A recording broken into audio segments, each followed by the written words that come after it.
کہتا ہوں اور بہت بڑے ایک پاکستان کے فلنتھروپسٹ جنہوں نے تعلیم کے اندر بہت مدد کی اور ہمدرد یونیورسٹی سیٹ اپ کی، حکیم سعید صاحب، ان کی خواہش یہ تھی کہ ریسرچ ہو جو انڈیجنس میڈیسن ہے اس کے اوپر، اور اس وقت ورلڈ ہیلتھ آرگنائزیشن بھی انڈیجنس میڈیسن کو بھی پروموٹ کرتا ہے کیونکہ اس کے اوپر لوگوں کی پریکٹس کے اندر اس کے بہتر اثرات ہوتے ہیں۔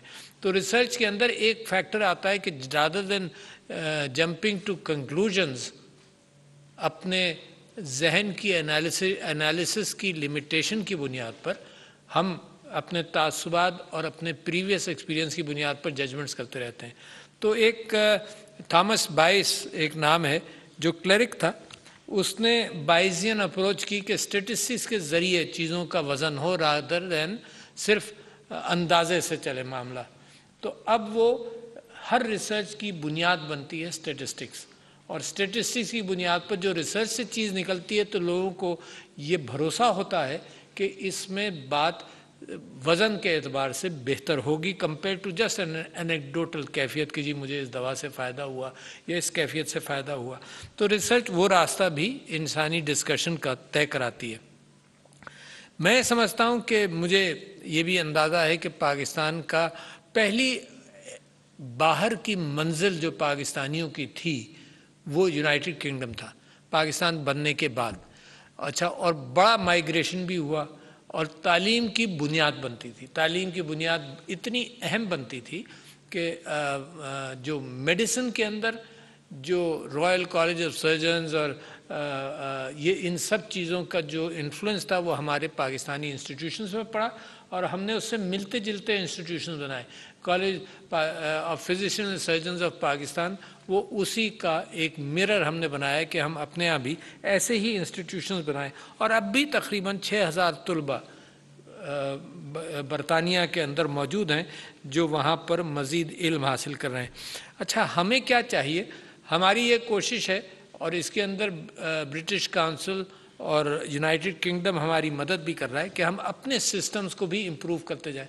دنیا کی خوبصورت ترین کیفیت یہ ہے کہ انسان جب علم حاصل کرتا ہے اور ادارے جب علم حاصل کرتے ہیں تو یہ دل کھول کر دنیا کے ساتھ اس کو شیئر کرتے ہیں، ورنہ علم جو ہے یا تو کمرشل اعتبار سے کامرس کے اندر وہ کاپی رائٹڈ رہے، یا کم سے کم ممالک جو ہیں وہ 80% یا 90% کچھ علم ایسا ہے کہ جس کو وہ کاپی رائٹڈ رکھتے ہیں کہ دنیا کے اندر ان کو ایک ایڈوانٹیج رہے دوسرے ممالک کے معاملات میں۔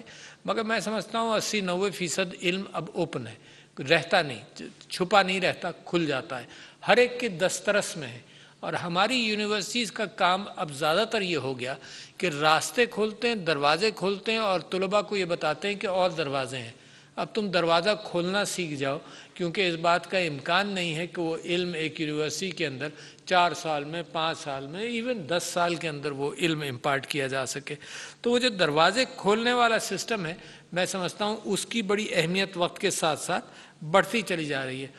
سٹینڈرڈز، پاکستان یہ محسوس کرتا ہے کہ سٹینڈرڈز اور کوالٹی جس کا شفقت محمود صاحب نے ذکر کیا وہ بھی ساتھ ساتھ چلے، ہم سیکریفائس نہیں کریں۔ ہمیں نمبرز کی بے انتہا ضرورت ہے، اور میرا خیال ہے میرے بھائی، میرے دوست شفقت صاحب پریشان بھی ہو جاتے ہوں گے کہ میں ہر جگہ اس بات کا ذکر کرتا ہوں کہ ہمیں جلدی چاہیے، ہمیں لوگ چاہیے، ہمیں بہت زیادہ لوگ چاہیے، اتنے زیادہ لوگ چاہیے کہ بل گیٹ صاحب بھی جب یہاں تشریف لائے تھے تو ان کے ساتھ بھی یہ بات ہو رہی تھی۔ اور کیا بات تھی؟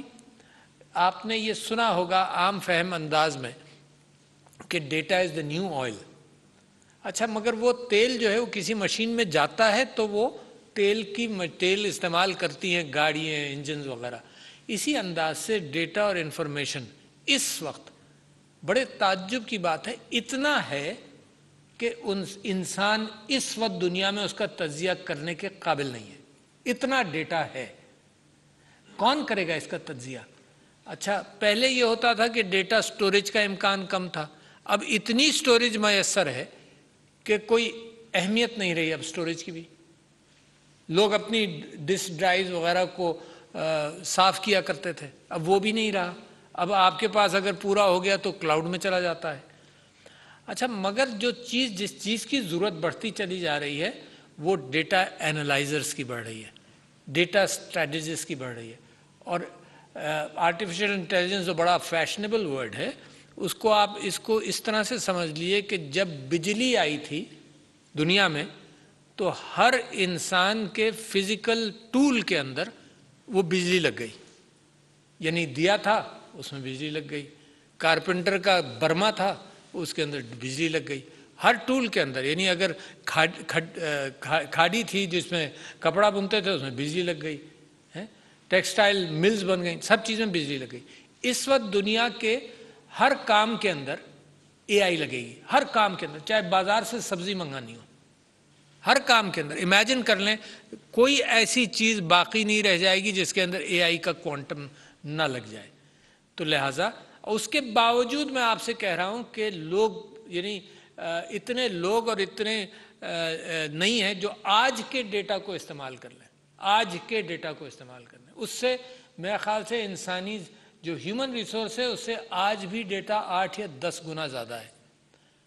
آپ یہ سمجھتے ہوں گے کہ پہلے بھی اس کے آثار تھے، یعنی ابھی بھی اس بات کا امکان ہے کہ جو ایسٹرونامیکل ڈیٹا اکٹھا کیا جاتا ہے اس کو کبھی کئی سال لگتے ہیں اینالائز کرنے میں. تو آج دنیا کے اندر اور ڈیٹا کیا ہے، ہر چیز کے لیے سلوشن دیتا ہے، پیٹرن ریکگنیشن دیتا ہے.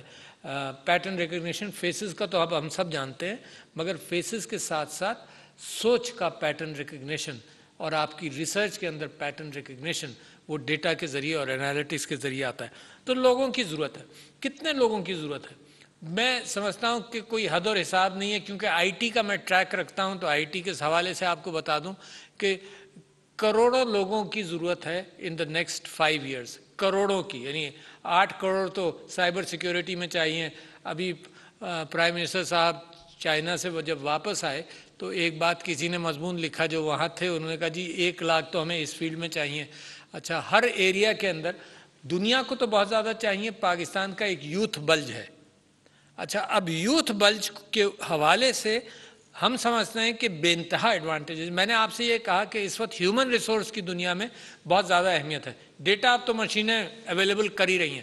اب کوئی نیشنل باؤنڈریز نہیں ہے.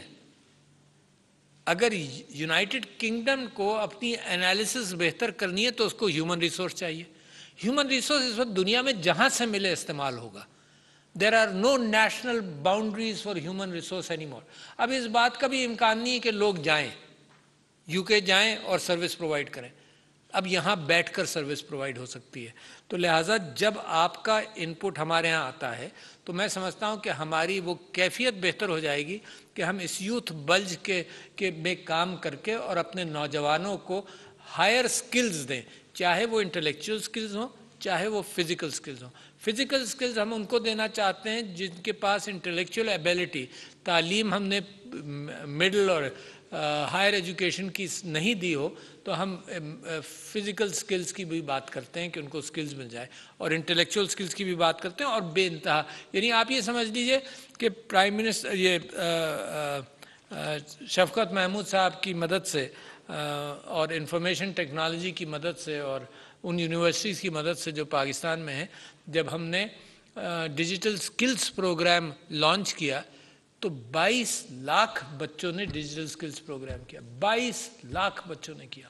مس بھی ڈیمانڈ کتنی ہے، یہی لوگ بے چین ہو کر. اور اس کے اندر I don't want to go into details. اس میں پچھلے دنوں جب میں نے ڈیٹیلز منگائیں تو پتہ چلا کہ وہ 19 سال کے 18 سال کے 20 سال کے بچے پچھلے سال میں $1.5 لاکھ بنا چکے ہیں گھر بیٹھ کر have not gone through higher education institutions.